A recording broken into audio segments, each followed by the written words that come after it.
जीवन में कुछ घटनाएं ऐसी होती हैं जो आपके जहन में इस कदर चिपक जाती हैं कि जब भी आप उनके बारे में सोचते हैं तो चीज़ें परत दर परत आपके सामने एक सीन की तरह दिखाई देने लगती है। ऐसी ही घटना मेरे साथ घटी आज से 20 साल पहले, जब मैं गांव में ही रहकर पढ़ाई किया करता था।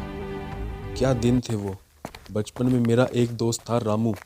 पूरा दिन मैं रामू के साथ खेलता, मस्ती करता, कभी आम के बागों में आम चुराते, पिताजी के साथ खेतों में थोड़ा बहुत काम करता और थोड़ी बहुत पढ़ाई। बस ये दिनचर्या थी मेरी।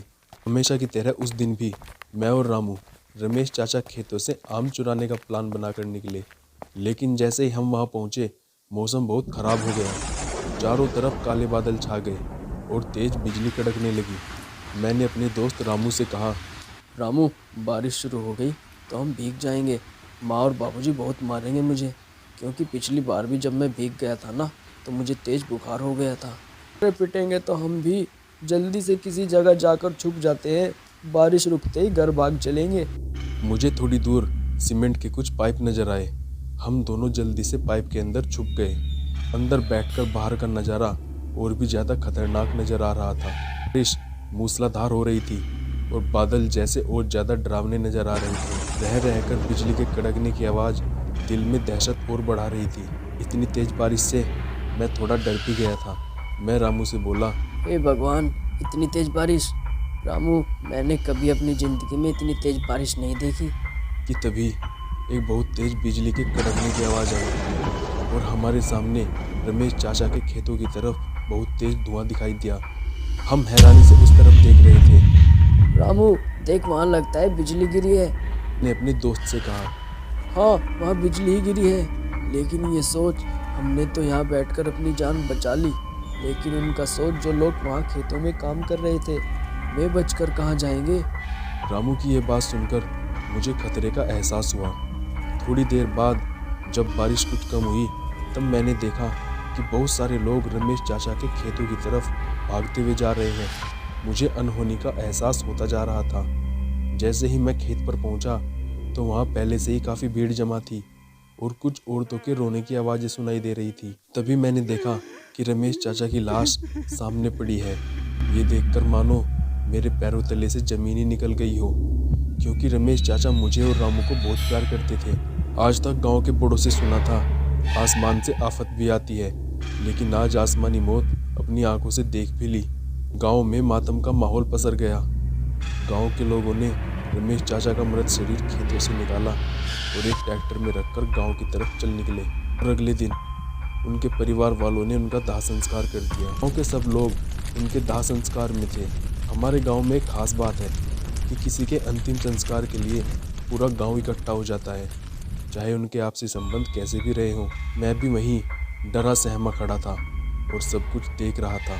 धीरे धीरे मृत शरीर राख बन गया, जिसे एक कलश में भरकर गंगा जी में प्रवाहित करना होता है। हमारे गांव के पास से ही गंगा बहती है।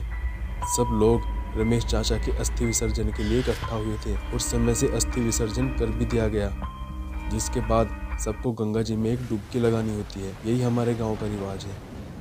मैं भी डुबकी लगाने के लिए गंगा में कूदा, लेकिन मैं रमेश चाचा की मौत से काफ़ी दुखी था। बस ये सोचता हुआ मैं गंगा में काफ़ी आगे निकल गया कि तभी मुझे ऐसा लगा जैसे किसी ने मेरे पैर पकड़ लिए हों। मैं डर से सहम गया और ज़ोर ज़ोर से चिल्लाने लगा। मैं हिल नहीं पा रहा था।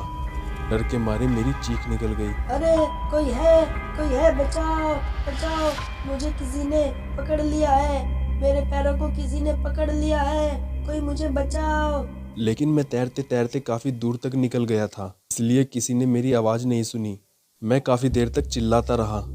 तभी मुझे पानी में कुछ आवाज़ आई, जैसे कोई तैरता हुआ मेरी तरफ ही आ रहा हो। घबराओ नहीं बेटवा, हम तुमको बचा लेगा, उस अनजान आदमी ने मुझसे आकर कहा। अंधेरे में मैं उस आदमी का चेहरा तो नहीं देख पाया, लेकिन मुझे उनकी आवाज़ कुछ जानी पहचानी लगी। लेकिन मैं डरा हुआ था।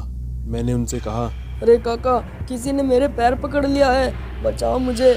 के बाद मुझे कुछ याद नहीं और धीरे धीरे मेरी आंखें बंद होने लगी। और अब जब मेरी आंख खुली तो मैं गांव वालों के बीच में था। सब लोग मुझे आश्चर्य से देख रहे थे और डांट रहे थे। बेटा क्या जरूरत थी इतनी दूर जाने की, पता है तुम्हें एक सांप ने काटा था।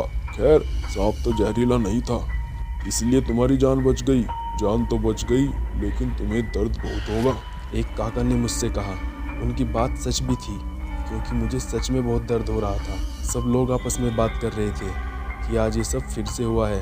मैं उनकी बातें सुन रहा था, तभी उन्होंने आपस में बातें घुमाने के लिए बात बदल दी। शायद मुझसे कुछ छुपाना चाहते थे। फिर मैं उस आदमी की आवाज़ पहचानने की कोशिश करने लगा जिस आदमी ने मुझे बचाया था।